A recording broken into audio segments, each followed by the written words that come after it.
Hello, friends. Welcome back to the Be a Better You podcast. I'm your host, Allison K. Dagney. Today, I want to explain the difference between adversity and conflict when it comes to healing, because something I learned was that these things are very different. And for people who've been facing adversity their whole lives, for people who've been dealing with conflict throughout childhood, throughout their adolescence, into adulthood, one thing that I know to be true is that you can survive these things without actually growing. And you may have years of experience with adversity or conflict under your belt, but if you aren't doing some very particular and special things with that, then your healing will be halted. And I'm here to help you grow. This podcast is all about being the better version of yourself. So, for those of you who don't know me, my name is Allison K. Dagney. I am a survivor of 20 years of emotional abuse, and I turned my story of trauma into triumph. I became obsessed with trying to find tools that would actually help me heal because I was so tired of coping. I was so tired of getting triggered. I was so tired of ruminating. I was so tired. I was just exhausted. And so after 5.5 years, I think it was 5.5 years of therapy with my therapist, gosh, it seems like forever, I finally had just said no more. I can't keep doing this. And so by the grace of God, the universe, whatever you want to say, whatever you want to call it, the blessings that came to me, I found a tool that helped me heal. So I want to share how this whole thing came to be, because this changed the way I think about my healing. So let's rewind back to me being in my emotionally abusive marriage. I was married for 17 years, but we were together for a couple of years before that. And when I did the math, that was about 7,300 days. And if you've been with somebody longer than this, then your number's even higher. Some of the days that I experienced within this emotionally abusive relationship were horrible. Some were tolerable. Some were actually good, especially the days that involve my children and other people instead of just my marriage. So during those years that I was with my ex-husband, I was in constant conflict, okay? I was in conflict with him a lot. I was in conflict with family, my own family, his family. I was in conflict with my own thoughts. I was in conflict about whether I should stay or whether I should leave. I was in conflict about whether I was the problem a lot because, of course, I was made to believe that I was the problem. So conflict throughout those years and those 7,300 days became very normal to me. But here's the realization that I had way after that. I mean, way after getting out of that emotionally abusive marriage. And I've been out for about 8 years now. So as strange as this sounds, I wasn't actually growing through the adversity that I was experiencing during my trauma, okay? I was actually surviving. I was in survival mode inside this ongoing conflict. And there is a huge difference. And I really want you to understand this because once I understood it, my entire healing journey changed. So conflict, let's talk about this first. Conflict is tension, okay? It forces things against each other, okay? Maybe it's like one opinion against another. Things are pulling at odds with each other. So these are things that repeat over time. It drains your energy. It can last days. It can last months. It can last decades. I think most people understand what conflict is fundamentally, but conflict doesn't automatically create growth. And a lot of people spend years recycling through the same kinds of conflict. Now, the one thing I want to mention here is that I have had many clients who have experienced conflict and they're tired and they don't want to be strong anymore. They have actually said that to me. I don't want to be strong. I just want to feel okay. So conflict, a lot of times people say, oh, well, if you deal with conflict, then it makes you stronger and you're resilient. And, and of course, in some ways it does. But a lot of times when you've been in this state for a really long time, you're just tired and you don't want to deal with it anymore. You just want to heal.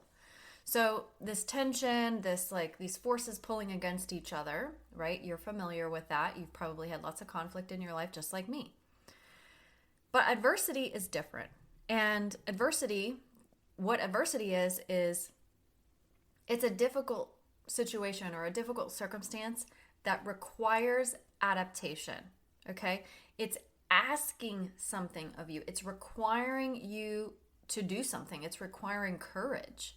And it really is demanding that something changes. Adversity actually has movement. Adversity is not the same as conflict because conflict can stay frozen forever, right? Because two people can have two conflicting opinions and no one ever budges and you're always going to be in conflict. Adversity is different. Adversity is when you have to make a change or do something in the face of that challenge. And that is so, so important for your healing. And I'm going to explain why. So for 20 years, when I was in that emotionally abusive marriage, I was not adapting. I was not changing my circumstances. I was doing the same thing over and over and over and praying and hoping something would change, right? I wasn't making decisions that moved me toward freedom and away from the abuse. So every day looked a little bit different, but the pattern stayed the same. Every single day, it was me just trying to get through the day or get through the moment or get through the argument, right? I was in survival mode. So maybe you can relate to this. I was hoping for a better future. I was waiting for something to change. I was trying harder. I was trying to make my husband at the time be someone different. I was hoping that he would change. So I wasn't facing the adversity of leaving. I was remaining inside the conflict of staying. And these are two completely different experiences. So this is where I think that healing gets really, really interesting. So many of us think that adversity automatically equals pain. And I don't think that anymore. I think that adversity is taking responsibility for your next step. Sometimes adversity is something as simple as making a phone call. Sometimes it's filing paperwork. Sometimes it's choosing to go get help or go to therapy. Sometimes it's starting completely over. Maybe it's setting a boundary or learning to sit in your discomfort and be alone. Maybe it's learning who you are. That is hard. That's hard stuff. Because if someone always rescues you, then you're going to be constantly waiting for someone to save you instead of facing adversity. Now, facing adversity is the first part, but the second part is actually doing something about it. Okay? Because you can face your adversity all the time, but what that really looks like is conflict. Do you see that here? Okay. So if someone fixes every uncomfortable situation for you, if you're waiting for someone else to change, if you're waiting for people to be different, right? You are never actually developing the skills that adversity can build for you. You stay dependent instead of becoming actually resilient when difficult things happen. Now, I want to give you a very relatable example. So let's say that your child is in grade school and they have a test coming up and they have to bring a calculator for that test, or they're going to get points knocked off on the test or something like that. And the day that the test arrives, your kid goes to school and they forget their calculator. And they're frantically, maybe they text you, maybe they go to the office and call, or whatever that might be, however they can get a hold of you. Please, can you bring my calculator? Please, can you bring this up here? I'm going to get, 20 points knocked off my test, or whatever that might be. That is adversity, but that child is looking to be rescued. And if you as the parent always jump in and rescue your child, you are robbing them from being able to learn a lesson, a very important lesson. And this is my opinion. Not everyone parents the same way. I'm just using this as an example. But if I rescue my child will learn to believe that every time that they forget or they are irresponsible, that they're going to be rescued. That they never really have to adapt to their circumstances, sit with the discomfort of losing the 20 points on that test, experiencing the disappointment that they feel within themselves, and then learning the lesson to never let it happen again. So, I'm not telling you how to parent, I'm just using this as an example. But it's my belief, I have 3 children and they're all almost adults, that if I am always rescuing my kids, they aren't going to learn how to face adversity. And I think it's really, really important, especially as kids, that we learn how to do this. And I'll give you an example of my ex-husband, who I believe never really ever had to face adversity. And it's my opinion that he's also extremely narcissistic. Because every time something bad happened, his parents would step in to rescue. His parents would bail him out. His parents would run up to school and get the grade changed. His parents would contact their lawyer friends to help out.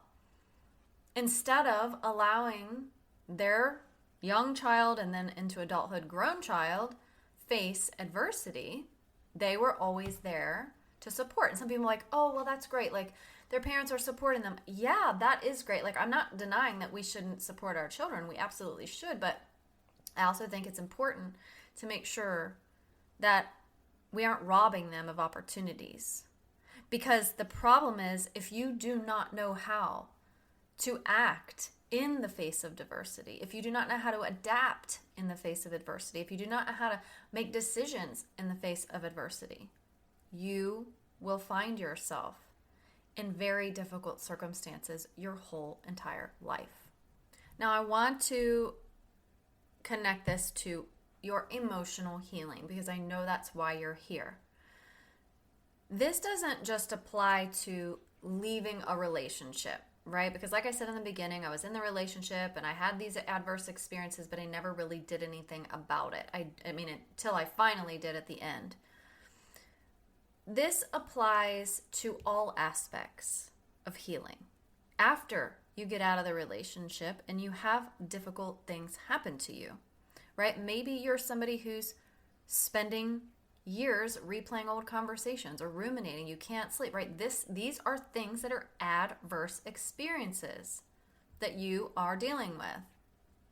If you're trying to understand the abuse or trying to convince people what happened, you're trying to get validation or try to make the past make sense, right? This is an internal conflict that you're experiencing inside yourself. Healing is going to ask you some questions. It's going to ask you, what am I going to do now? Like what's happening next? And if you don't think about those things and you stay stuck in that internal conflict or that adversity without taking action, then you're in that like hamster wheel and you stay stuck. You need to ask yourself, what beliefs do I need to challenge? What am I believing? What am I thinking about? Right? Because if this is the conflict that's happening inside of you for your healing, that has to be part of the equation. What skills do I need? Is there something new I need to learn? What kind of person am I wanting to be? What does this person look like? What do they act like? What do they say? How do they show up? And these questions help lead you toward action because, like I said before, you can face the adversity, you can experience the conflict, but if you aren't moving and you're just kind of treading water, right, instead of actually moving toward the shore, you're just going to stay where you are. And if you want healing and you want that forward momentum, it's not just about facing the adversity or being able to deal with conflict. It's about the choices that you make when those things are presented to you. Because the reality is life is full of adversity and full of conflict. And we can't rely on other people to rescue us or save us.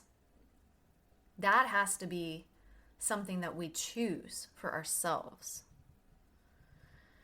So let's talk about beliefs, because if you've ever heard this podcast before, my foundation is the subconscious mind. It is getting to the root. It is your beliefs, the system of beliefs that you have been programmed with since the day you were born.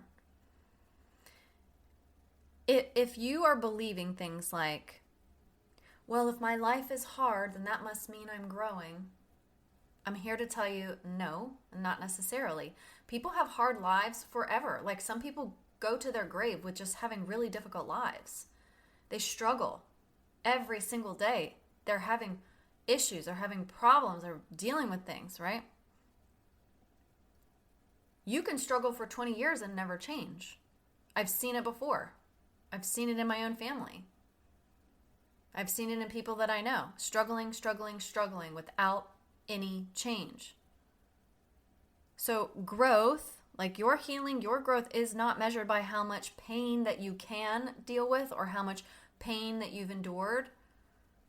It's measured by how you've adapted to that change. It's measured by how you show up when bad things are happening to you, how you process it internally, what you make it mean. Do you let it destroy you, or do you find a way to move through it?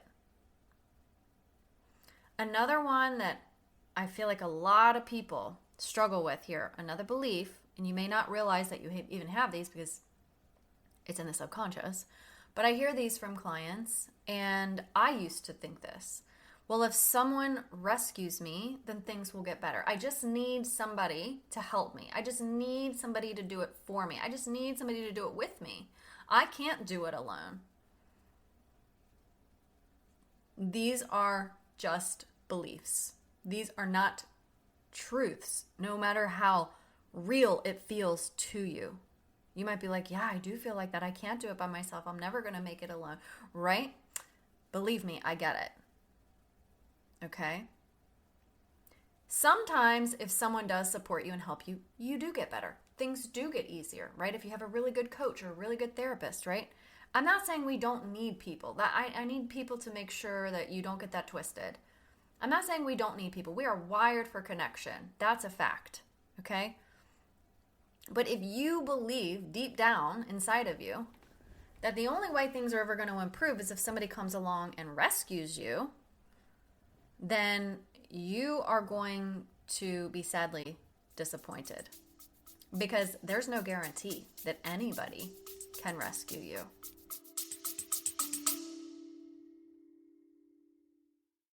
Quick pause here. If you are listening to this and you're nodding along like, yep, this is me, and you're ready to actually shift this and not just keep managing and coping, you can apply for a free root cause call using the link in the show notes. On that call, we're going to look at where you're at right now, where you want to be emotionally, and start uncovering what is actually in the way. And then I'm going to give you my recommendations and point you in the right direction if any of my programs might feel like a fit. And if it's aligned, we'll move forward. If not, you still leave with some clarity. All right, now let's get back to the episode.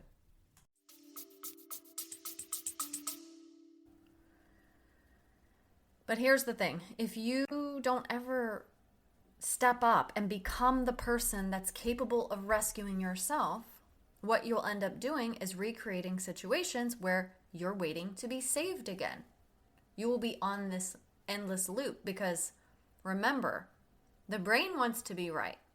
Your subconscious mind wants to prove itself right all the time. So if you believe that, oh, things are going to get better as soon as somebody comes and rescues me, then what do you think is going to happen? Your situations are always going to be perceived as really bad, as a struggle. You may even subconsciously create situations that require rescuing because your goal is for things to get better. If someone rescues me, things will get better. So you're going to always be waiting to be rescued. That's a hard thing to sit with, I know. Believe me.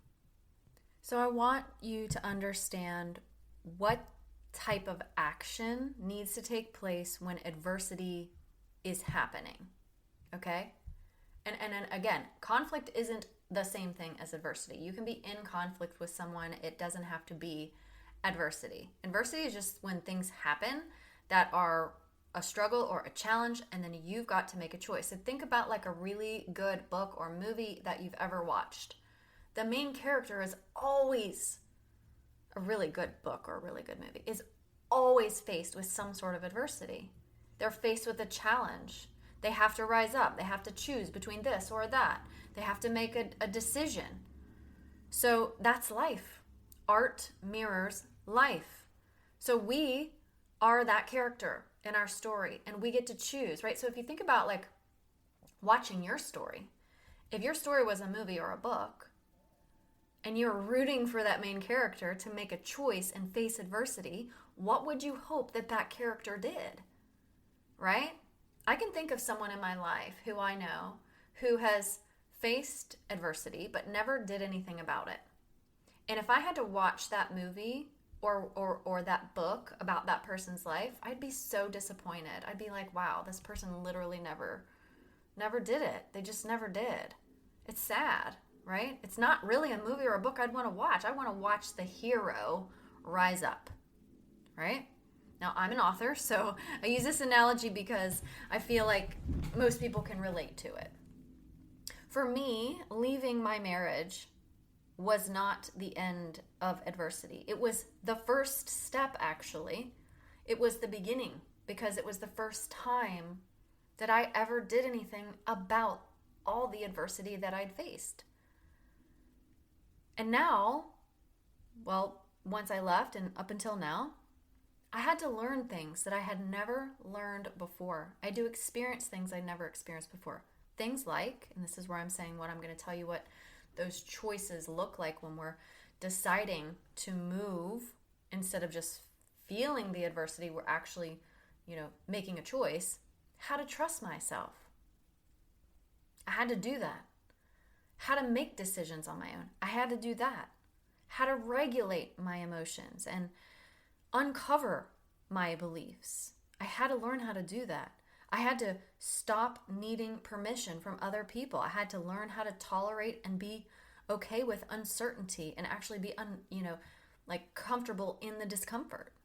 These are the things, right? When you have adversity, it's not just like, oh my gosh, I lived in this horrible experience. What did you do about it? Well, for me, I finally, after 20 years, made my escape and got out. And I am so proud of myself. And if you've done that, then you should be proud of yourself too. Okay, because I know how hard that is. But my point is, if I had done that, yes, I would have taken action from that adversity. But if I never did anything else for my healing, then I would be facing adversity again and again and again and again and again without any forward momentum. My relationships would suffer with my family, with my friends, with my kids, with my partner. My work relationships would suffer, right? Because part of what you start to experience when you're on a healing journey after abuse is you start to realize that, oh, I'm getting triggered by this, or oh, this is happening again, or oh, I'm ruminating, or oh, I can't stop thinking about it, whatever that might be. Oh, I get defensive. It doesn't matter. Whatever kind of leftover stuff that you carry with you after the abusive relationship starts to bubble up to the surface. Things you didn't even really know that were a problem until you were out of there. But again, if you just let these things keep festering, you just get into arguments with people, you are having this internal conflict all the time, you're having adverse reactions, well, you need to learn how to move past it. Trusting yourself, making good decisions, regulating your emotions, learning to work with your nervous system, anything like that. All that stuff is how you move through adversity instead of being stuck in it. Because I'll tell you, I was stuck in it for 20 years. Okay? This is where the growth happens. Life doesn't just become easy like overnight. And I'm sure you know that. What happens is you start adapting to your circumstances, making different choices, instead of just surviving and repeating the same old patterns day in, day out. So if you're listening today, I want you to ask yourself one question. Am I living inside ongoing conflict right now? Is there internal conflict in your relationships? Are you just kind of surviving in that? And if you're saying yes, then I want you to really consider ways that you could start to face some adversity that's come your way. And what choices can you make that are different from the choices you've made in the past? Now, if you say no, are you allowing adversity to shape you into someone different? Is your adversity just stagnant? Are you just treading water in the adversity? Or are you swimming to the shore? Okay? Because whatever that looks like for you, right? It's got to include some sort of action. It has to require choice and action, that you're choosing to move in a different direction. That's how we heal. And remember, the conflict and adversity are not the same things. Okay? I could be in conflict with somebody who just disagrees with me. We're in conflict. I don't agree. You don't agree. We're in conflict. That's not necessarily adversity. Adversity is something challenging, right? Like dealing with a court battle. Conflict is, having an argument with your child. Adversity is maybe having to figure out how to get a ride to work when your car broke down. Okay? There's a difference. One of these things will keep you stuck. The other of these things will transform you. Right? And when I'm talking about one of these things, I mean adversity in stagnation versus adversity that you actually move out of with action. Now, here's where I'm going to take this a little bit deeper, because when we are working with the subconscious mind and we are healing our wounds, the one thing that most people do is they avoid discomfort. And I'm going to have a whole other podcast on this because I think it's so important. I write about this in my book, Hack Your Mind, Heal Your Heart, as well. But discomfort is what we need to be leaning toward. We spend so much of our time trying to avoid discomfort. And what happens then is we avoid, basically that's what we're doing, is we're avoiding the experiences that would actually have built that version of us that we really want to be. Every meaningful thing that I have ever built, that I've ever done, leaving my marriage, writing my books, starting my businesses, learning to trust myself, required walking straight up to adversity, looking it in the eyes and saying, all right, I'm making a new choice here. And I have to do something different. Now, if you're like, oh no, scared, that's normal. It is scary. Okay? Fear is the thing in the way. But adversity and facing it and moving through it is actually what creates the change and the growth for you. and me and everybody else. As long as we avoid it, we cannot grow from it.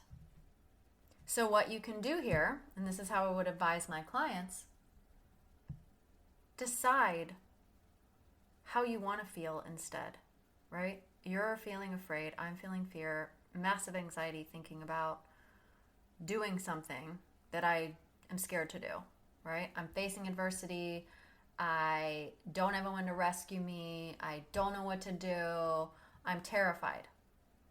How do you want to feel? I'll venture to say you want to feel confident, or you want to feel secure, or you want to feel stable, or you want to feel excited, or you want to feel clear-minded. Okay? So all you have to do is ask yourself, what would I be believing if I felt that way? What would I be believing if I felt clear-minded and stable and secure and confident instead of afraid? Whatever you write down, and I would suggest that you do write it down, whatever you write down is telling you what you don't believe right now. Let me give you an example. So if you said, I'm afraid because I have to face this adversity and I am really scared to make a decision. Let's say you're dealing with a really difficult ex and you are faced with the challenge of, should I just let this go, or should I file a motion and take my ex to court? Okay, that would be your adversity choice. Like, you get to choose. But you're so scared. Like, you kind of want to do it, but you're really scared. Well, then I would say, okay, how do you want to feel? And you say, I want to feel confident.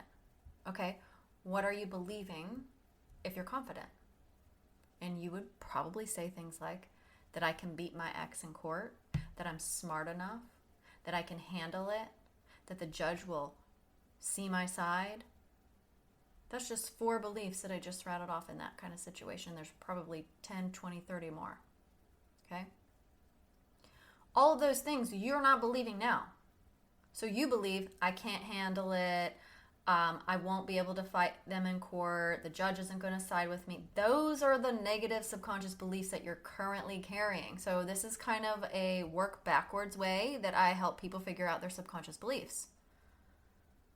When I'm working with clients, I'm writing everything down that they're saying. I'm literally taking notes like a maniac because I'm hearing it in your words. So the way this works is whatever you tell me that you would need to believe to feel confident, to feel secure, to feel capable, tells me what you don't believe now. Oh, you would need to believe that you're intelligent enough? Then that tells me you believe you're not intelligent enough. And then I go, okay, you believe you're not intelligent enough. Let's work through that. Why specifically do you believe that? And we go deeper and deeper and deeper and deeper. And then I teach you a 4-step process and we start reframing it. And then all of a sudden you're like, holy crap, why did I never think I was intelligent enough? I'm so intelligent. Because we back it up with evidence. We find examples from your life. So this is how we go from a situation where we're feeling afraid and we don't know what to do and we don't believe in ourselves to being able to take that action towards adversity. And again, this isn't something that happens overnight. This takes practice, just like anything, just like learning to ride a bike, drive a car, play basketball, roller skate, whatever it is. Nobody comes out of the womb knowing how to do any of that stuff. It takes practice, just like this. But if you're committed to yourself and you have some courage and you want to do it, then I can support you with that. Now, just one last thing before we wrap up here is that if you are still in a relationship with someone who is abusive and you are in that like chronic conflict or chronic adverse state, that can often prevent you from really engaging with adversity that can lead to your growth. Does that mean it will never happen? No, you're going to have to make a choice. That is, again, the action in the face of adversity, okay? But that choice has to be well planned. It has to be well thought out. You've got to have the right support, all of those things. I mean, it took me a really long time to finally get the courage to leave my ex-husband. And I'm really glad that I did, because look at my life now. I have an amazing life that I would never have been able to do any of these things had I not made that choice. All right, so as we wrap up this episode, I want to leave you with one little thing to reflect on. Just because life is hard, it is, I get it. That doesn't mean automatically that you're growing or healing. Sometimes we're just surviving inside the same conflict day after day and just hoping that something will change or someone will change or someone will rescue us. Growth really begins when we stop asking ourselves, how do I make the situation different? To start asking, who do I need to be? Who do I need to become? Adversity isn't something to be afraid of, okay? It is often the path to the life that you're trying to create. It's asking you to choose. It's asking you to get out of your comfort zone. It's asking you to make that difficult phone call, to set that difficult boundary, to walk away or trust yourself this one time, to lean into the discomfort, tolerate that uncertainty, and to keep moving even when you don't know exactly what's on the other side. And I know that's scary because it's the unknown. So those moments are really uncomfortable, I get it, but they're also where real resilience is built. Resilience isn't built from how many times that you can get knocked down, right? It's like, how can I stop getting knocked down? And how can I move in a different direction and get myself to a place that I don't ever get knocked down again? Okay? And I'm using that knockdown metaphor loosely because I don't mean it literally. If this episode has helped you see your journey a little differently and you're ready to stop living in the same mental conflict over and over, I'd love to help you. My free root cause assessment and action plan is designed for this, to help you uncover what's really keeping you stuck so you can finally get some clarity and move forward with a plan. So you can find a link in the show notes to apply for that if that's something that is interesting to you. Thank you so much for spending time with me today. Until next time, keep becoming the person that your future is waiting for. Talk to you next week.